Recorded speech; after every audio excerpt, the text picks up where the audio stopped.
Bale, dito na ako sa LTO, TI. 11 AM ako dumating.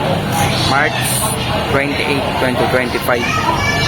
Ang mission test ay 600 pesos. Tingnan natin kung gaano katagal dito. Nakapila na ako.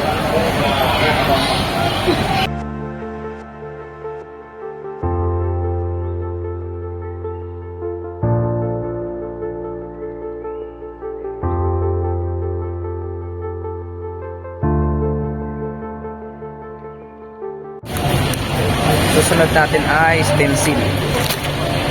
Okay. After ng emission test, papasa mo dito yung sa motor vehicle registration, yung lahat ng mga lahat ng documents like insurance, binayaran mo sa emission test, result, papasa mo lang lahat dito at hintayin yung tawag. Ayun, tapos na ako magpa-register ng motor. Nakuha ko na. Bale, 11 AM ako pumunta dito. Tapos 12, saktong 12 noon. Tapos na ako. Nakuha ko na register ko.